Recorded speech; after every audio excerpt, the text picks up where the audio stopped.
কিরে দোস্ত, কই যেতেছ? তো সাথে বুঝিয়া আর কইস না যে ইন্টারভিউ দিতে দিতে আমার জীবন টানা টানা হয়ে গেছে। আজকে একটা ইন্টারভিউ দিব যাইতাছি, দোয়া করিস আমার লাগিয়া। আজকা সার্ভি যেমনি হোক আমার লাগবো, আজকা যেভাবেই হোক।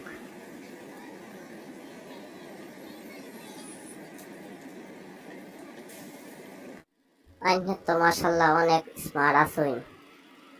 নামটা কি কইন দি? স্যার বাংলাতে কইতাম নাকি ইংরেজিতে কইতাম? আমরা যেহেতু বাঙালি, বাংলাতেই কইলাম নে শুনি। আমার নাম মোহাম্মদ গুলি মিয়া। দৌড় মিয়া, আমার লাগে মজা করেন? এটা কোনো নাম হয়? স্যার আইনি তো জিজ্ঞাসা করছেন আমার নাম, বাংলাতে কইছি। ইংরেজিতে নাম হলো বুলেট, তাই বাংলায় গুলি।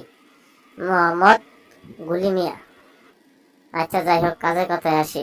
আপনি পড়ালেখা করছেন কত দূর? স্যার বেশি দূর মতো যা লাগছে না, মাত্র 1 মাইল জোড়াফি।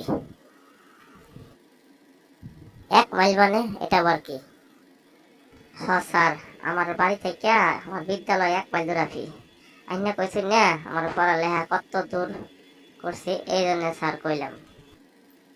আরে মিয়া, আমি কি আপনার হেইডা জিজ্ঞাসা করছি? কইছি কি আর আপনি উত্তর দিচ্ছেন কি? কইছি আমি আপনি কোন ফাঁস দিছেন, কি ফাঁস করছেন? ও স্যার, এই কথা আগে কইতেন না আমারে।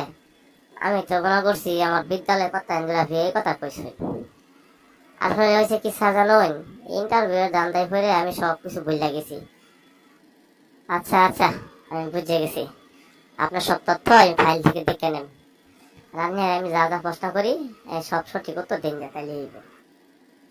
স্যার আপনি আমার যা যা প্রশ্ন করবেন সব প্রশ্ন উত্তর সঠিক করে দেন, দেখাই রে এই চাকরি আমি নিয়ে আমি আজকা দেখি আপনি আমার কেমন ঠগাই। আজকে ফাঁস করবো আমি। আচ্ছা ঠিক আছে, তাহলে আপনি একটা পরীক্ষা হয়ে যাক, দেখি আপনি কত জ্ঞানী মানুষ। আচ্ছা, আপনারা কত প্রশ্নটা করি। আচ্ছা কইন দেখি, কি এমন জিনিস পাওয়ার জন্য প্রত্যেক পুরুষ ছটফট ছটফট করে আর এইটা পাওয়ার পর আফসোস করে? ভেবেচিন্তে কিন্তু বলতে হবে আপনাকে। স্যার এটা তো একটা সহজ প্রশ্ন করছে। এটা হলো বিয়ে। বিয়ে করবার লাগে পুরুষ মানুষ বেশি ছটফট ছটফট করে, আর বিয়ে করার পরে কয় আহারে। এটা কিভাবে একটু বলে শুনি? তাহলে শুনুন স্যার, আমার একটা বন্ধু আছে, বিয়ে করবার লাগে খুব ছটফট ছটফট করছে। বিয়ে করার পরে খালি আফসোস করছিল, এই জন্য স্যার কইলাম।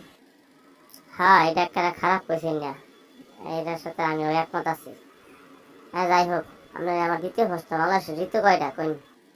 স্যার এটা তো একটা সহজ প্রশ্ন করছেন, ঋতু 6টা। আচ্ছা কইন 6টা কি কি তাইলে? আমি তো অনেক জিনিয়াস দেখি, তাহলে কইন শুনি। স্যার আমার ভাইয়ের শালি একজন, আর স্কুল বান্ধবী আছেন আমার 2জন, এইগুলো 3জন, ঠিক আছে। আর আমার চাচাতো বোন আছে এখন 4জন। আমার পাশের বাড়ি হ্যাঁ না, প্রতিবেশী 2জন ঋতু আছে, বুঝছেন স্যার। এইগুলো আমার 6জন ঋতু। আমি আর মাথায় দিয়ে মাইয়া মানুষ ছাড়া কিছুই খেলে না। এইসব কি কইলাম না আমারে। আচ্ছা যাই হোক, যা কইসুন কইসুন, পরের বার দেখি আপনি কি কইন। আপনার পছন্দের প্রিয় 6জন মানুষের নাম কইন দেখি। স্যার আমার তো অনেকগুলি পছন্দের মানুষ আছে, কয়টার নাম কইয়াম? আচ্ছা তাও নাম কইতেছি না, আমার 6জনের নাম কইবে লেগে, তাও কই। অলি আক্তার, ফলি আক্তার, পপি আক্তার, জেসমিন আক্তার, জোসনা আক্তার, খাদিজা আক্তার। এই 6জনই আমার সবচেয়ে প্রিয় আছে, বুঝছেন। এবার অনেক ভালোবাসতাম আমি, খুব প্রিয় লোক আছে। হাই হাই, কি কইতেছেন আমি এগুলি?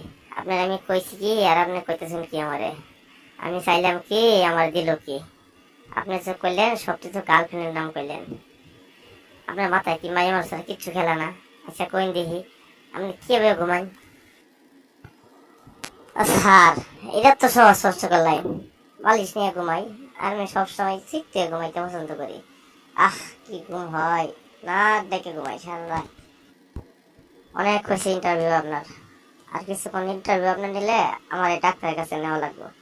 আমার মাথায় কিছু কাজ করতেছে না, আপনি এখন যাইতে পারেন। স্যার আপনি আমার যা যা প্রশ্ন করছেন আমি সবটি সঠিক উত্তর দিছি, তাই না স্যার? এখন স্যার আমার চাকরিটা কি হইব স্যার? স্যার এটা কয়ে দিন, তাইলে হইব। আপনি বাড়িতে যান, যা চিন্তা ভাবনা করে দেখেন আপনি কেমন ইন্টারভিউ দিয়েছেন। আর আপনার জানিয়ে দেওয়া হবে, বুঝছেন? আমি আর পারতেছি না। আজকের মতন এখানে বিদায়।